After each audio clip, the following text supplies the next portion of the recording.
Very heartwarming dahil of course dito po ang roots ng aming pamilya. Dito po mga Abalos to, sa Pangasinan.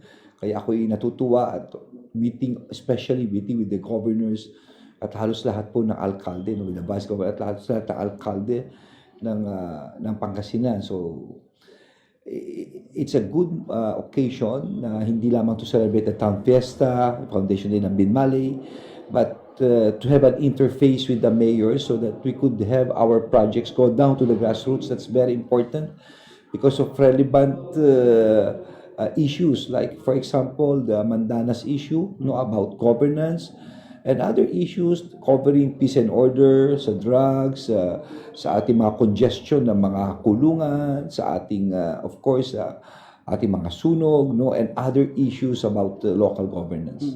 Pero sa ngayon ba, meron na po silang parang nabigay sa inyo na data ng sitwasyon ng Region 1 or Pangasinan kung parang anong pinakakinakailangan po?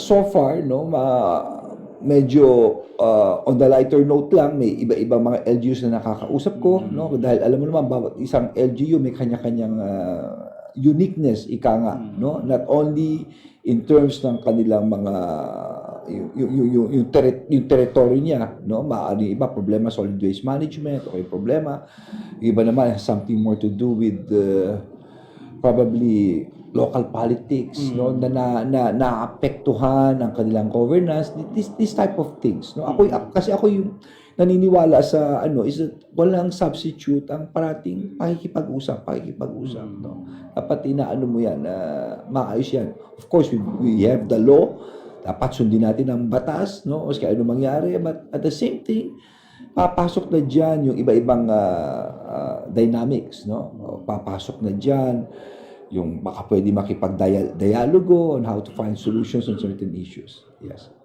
At Secretary, maganda yung nagginawa kanina, lalong-lalo na po yung ginawa ni Mayor Vic Merera regarding dito sa kanilang fiesta, yung seminar sa mga barangay captains. At kanina, nandiyan si Undersecretary Balmosena. Hindi po pa pwedeng gawin po ito sa mga bayan-bayan dahil may programa po ako, Pinas Ikaw ang Bida.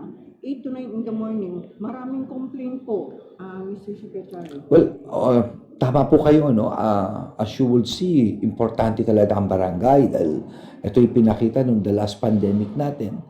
Ako'y naniniwala dahil ako'y nasa IATF noon bilang kinatawan, ako'y sa MMDA pa ako noon, MMDA chairman. At ang laking bagay ng barangay dahil ito'y going to the grassroots. Noong lamang COVID, alam nila kung sino yung may sakit, sino walang sakit, ilan yung may matatanda, ilan wala pang bakuna, etc. In short, iba yung kapamong grassroots. So in the same token, if you have this, tayo lang yata sa buong bansa, sa buong mundo, ang merong barangay level na system. Imagine if you could bring the services down to the grassroots of the barangay, you're talking of effective governance, So yes, we will replicate this at yung pong gagawin. It's really the involvement of everyone in all aspects of governance. Sinimulan niyo po sa PNP yung courtesy recognition na panawagan. Kumusta na po ito? At syempre, yung iba din dati, mayroong mga nasama din na mga LGUs or mga mayors. So, meron din ba kayong mga plano para mas lalong maging mas maganda ang inyong laban sa ganito po yun, yung ating pong tinatawag na courtesy o yung resignation na inaapila. Ang word ko po ito, umaapila ako, dahil nasabi ko naman yung naging problema, yung nahuli malalaking droga, at yung mga lumalabas sa aming investigasyon na talagang meron mga malalaking taong nasa likod dito. So kawawa naman nasa baba, kung nandiyan yung mga taong yan. So napaka-critical na importante mawala sila. That's why may panawagan itong resignation na ito. Na of course, ito yung pag-uusap namin sa presidente, alam ng presidente lahat ito, At ito yung mismo ang advice mismo ng Chief PNP. Ibig sabihin, ganun na katindihan nangyari on the ground. At gusto ko lang sabihin sa ating mga kababayan na ito'y colonel at general lamang, Pero down the line, kay may resignation, kay wala, tuloy-tuloy ang aming case build-up. Tuloy-tuloy nakatutok lahat kami dyan, lahat ng ginagawa, sino ito, at asahan po ninyo, ito yung tinatawag na cleansing. Kasi syempre, kung may problema, una mo pupuntahan ang kapulisan. Mahirap naman yung pupuntahan mo pala, o yung pagsusumbungan mo, yung pala yung protector, mabigat naman si kanino. Kaya tinatanggal natin yung environment na yun. At gusto ko lang hong sabihin na ito ilan lamang, less than 4%, no? Kasi syempre yung imahe ng kapulisan, ang importante dito. Iilan lang po yan, but again, they hold very critical and sensitive positions, no? Kaya kinakailangan pong gawin ito. Kaya ang word ko umaapila at ako'y nagpapasalamat because out of 953 na generals at colonels, so far, ang nagpasa ng resignation is about 942. So, 11 na lang. Of the 11, 8 ay retiring, which is understandable, at 3 are colonels. No? So, yun po ang at ako'y nagpapasalamat rin sa mga nagpasa ng resignation and of course sa mga sumuporta po rito. No? Dito po sa Region 1, agad po bang silang sumunod sa panawagan? Yes, sa halos lahat ng region sumunod po kaagad. At of course, yung PNP Alumni Association, yung mga Cavaliers, yung mga different leagues of mayors, no.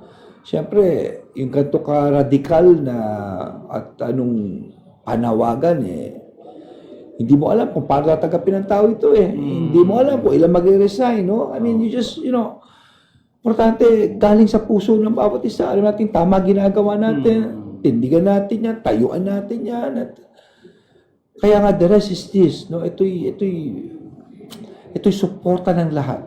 At ako'y nagpapasalamat mismo sa general at sa mga coronel dahil sila mismo as an institution, they banded together at tumayo upang itong problema ito. Nakontento po ba kayo sa resulta ng panawagan nito ngayon? Yes, sir. But again, there is this responsibility naman sa aming balikat na to make sure yung tatanggalin natin na really those guilty. Kasi we must make sure, maski isa rito, hindi pwede innocenteng tao matanggal. Kawawa ito. No, I must make sure of that. Yun ang mas malaking responsibility. But again, with or without this na panawagan, dire-diretso ang ating krusada rito, no? At hindi lamang yun, we must now examine the law. We must now examine the recruitment, the Philippine National Police Academy. Mas bigyan natin suporta ito. Mas lalo natin galingan ito. No? Kaya nga naggaling ako sa kanila sa Cavite. Sabi ko, anong kailangan ninyo? Kayo mag-alala, nakasuporta ang ating Pangulo. No? At let's look at the law itself. Anong kulang? Bakit nagkaganito? Ano yung gaps na dapat namin ganito? Yung bang internal affairs should be under the police or should be another agency para mas malakas ito? These are things na dapat maano at siguro we will be asking former retired generals or even mga nakaupo ngayon, no, on how to go about it. It really needs a review, no? Kasi siyempre by itself extraordinary itong ginawa natin It's a radical move that pero why do you have to do it? Because extraordinary times calls for radical and bold solutions. Okay, meron po kasi kami minang-interview din na NAPOLCOM. Isa sa nagiging natatanggap din na ng complaint yung mga nagtatanim ng ebidensya. Ano masasabi niyo? Well, yes, kamukha po nun. Talagang yan, sisiyasatin natin yan. Kamukha yung use ng mga body cam, etc. Para naman talaga ay protektado po lahat. Okay? Yes, Mr. Secretary, magandang pagkakataon po ito dahil ito po ay tinatanong sa programa ko. Ang problema kasi namin sa siyudad ng Dagupan, marami na po ang umiiyak dahil hanggang ngayon hindi pa po na-aproban yung supplemental budget 1 po namin. Buong Region 1, buong Pangasinan, Dagupan lang po. Nandyan po kasi yung pagbili ng gamot ng mga senior citizens. 5,000 scholars po na apektuhan, mga bata, school building po. Yun po yung tinatanong nila sa programa ko. Ang sinasabi nila, bakit hindi mo iparating sa DILG? Siguro malaki pagkakataon na ito. Well, ganito po yan, no? Kausap ko si RD at si Provincial Director po rito. At of course, nakausap ko rin si Mayor kanina. So, sinabihan ko na po ang ating Provincial Director that, you have this dialogue, no? Tingnan mo kung ano yung sinasabi ng batas rito para lang sa ganun. Ngayon, kung hindi maaayos yan, I myself, if I have to go to Dagupan to talk with everyone, kasi at the end of the day, what is important yung serbisyo sa tao. Okay? Pero of course, meron din na tinatawag natin yung check and balance, no? So, you should always abide by the law. Kung ano sinasabi ng batas, sundin lang. We will never go wrong with that. But again, the cardinal rule, parati yan sa puso ko at parati, ever since nung mayor ako, importante, yung tao. Yung serbisyo should be uninterrupted. Yung serbisyo ay dapat tuloy-tuloy. That is the barometer here. No? So, pabayaan nyo, pinabayaan ko lang muna si ating regional director, provincial director na ayusin muna ito. Kung talagang hindi po kakayanin, I will try my best. Ako na mismo bababa rito. Dahil kung Okay. tutuusin, parang ngayong panahon na ito na tayo ay nag-recover pa. Dapat mas pag-usapan ng magandang ano. Yes, kasi alam nyo, once we election, kanya-kanyang partido yan. Automatic. Pero once you've won the election, please, we're all in one. Whatever is the performance of one will be the performance of everyone. At hindi yun, that is what our constituent really has a right to. No? Hindi yung need. Hindi ito need nila, kailangan. No, hindi lang nila kailangan. Ito yung karapatan nila. Dahil tayo'y humingi ng pwesto nyo, kaya karapatan naman ng ating pinaglilingkuran na magkaroon sila ng magandang serbisyo. Kaya importante, pagdating dito, magkaisa. No? Let's cross party lines. Siguro kilala niyo naman yung aming chairman si Pastor ay pagdating po sa laban sa droga, laban sa corruption, talagang nangunguna siya at sinusuportahan niya. Maraming salamat po sa pagsuporta sa lahat, no? At alam mo, ito yung mga bagay, kaya mukha na sinabi ko sa speech ko kanina, may mga first world countries na makugulat ka sa polisiya, libre yung syringe, may mga one shot pa na binibigay, ang dami, and yet they're very rich and powerful. Pero hindi mangyayari sa atin yun because we've got our family. Filipinos are very, very religious. Pangalawa at pangatlo, we've got this tremendous bayanihan spirit. To question na lang po siguro, nabanggit niyo po ito po sa Mandanas. Pero pag pinag-usapan po yung Mandanas, parang halos bumaba daw yung budget ng mga LGU. Parang, imbis na, di ba, isang reason yun para makadami silang project. Ano po ba yung Okay. po dito po? Sa mga nakikinig, no, kasi tataka kayo ano ba yung Mandanas. Para lang for layman's term, no, para maunawaan natin. Sa isang local government unit po, sa isang city o munisipyo, dalawang pinagkakakitaan, tatlo, no. Number one, ang tinatawag nating realty tax, no, yung sa lupa, amilyar. Number two, yung business tax.